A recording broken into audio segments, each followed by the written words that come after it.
ఈరోజు మనం వెజిటబుల్ సూపు ఎట్లా తయారు చేయాలో చూద్దామండి. మన ఇంట్లో ఏ కూరగాయలు ఉంటే అవే హెల్తీగా ముందు బట్టరు రెడీ చేసుకుంటాం.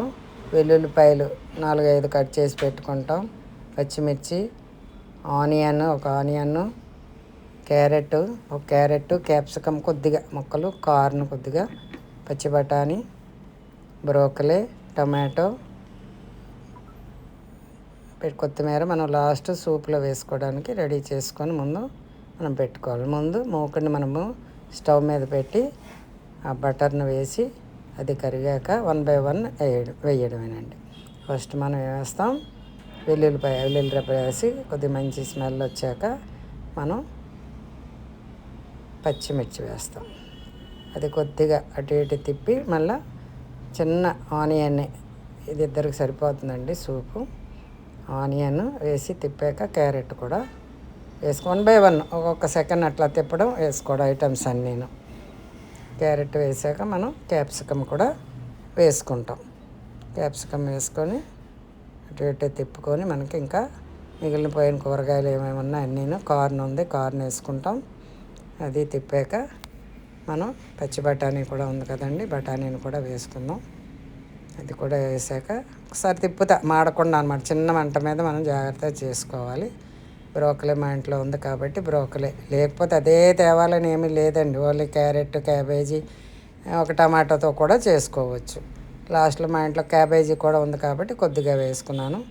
చిన్న టమాటా కూడా నేను వేసుకొని మనం అటు ఇటు తిప్పాలండి. ఉన్న కూరగాయలు ఏ కూరగాయలు ఉన్నా అవేనండి. దానికి సరిపడా సాల్ట్ వేసుకుంటాం. ఈ లోపల మనం అటు ఇటు తిప్పి పొయ్యి మీద రెడీగా మనం 4 గ్లాసుల నీళ్లు మరగబెట్టి పెట్టుకుంటామండి. అంటే కోల్డ్ వాటర్ కన్నా హాట్ వాటర్ వేసుకుంటే ఇంకా త్వరగా అవుతుంది, టేస్ట్ కూడా బాగుంటుంది అన్నమాట. 1 నిమిషం అట్లా మగ్గనిచ్చేసి ఆ నీళ్ళు మరిగాయి అనుకున్నాక మనం మూత తీసి ఒకసారి అటు ఇటు కలిపెట్టేసి తిప్పి వేడి వాటర్ మనం అట్లాగా వేసుకోవాలండి. కొద్దిగా ఉంచుకుంటాం అన్నమాట. ఎందుకంటే చిక్కదనం లేదా బాగా చిక్కబడిపోతే వేసుకోవడానికి కూడా ఎక్స్ట్రా మనం మరగబెట్టుకొని మనం ఉంచుకుంటాం. స్టవ్ మీద పెట్టి ఉంచి ఇప్పుడు సాల్ట్ సరిపోయిందో లేదో మనం చూసుకుంటాం అన్నమాట. చూసుకొని చిన్న బౌల్లోకి మనం మైదా పిండి వేస్తాం కదండి, దాని బదులు మనం జొన్న పిండిని 2-3 స్పూన్లు వేసుకొని వాటర్తో, మామూలు వాటరే, నార్మల్ వాటర్తో కలిపేసి దాన్ని శుభ్రంగా ఈ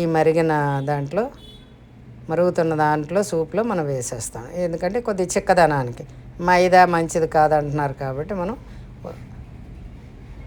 జొన్న పిండిని మనం వేసుకుంటాం అన్నమాట. రాగి పిండి అయినా వేసుకోవచ్చు, జొన్న పిండి అయినా వేసుకోవచ్చు, టేస్ట్ బాగుంటుందండి.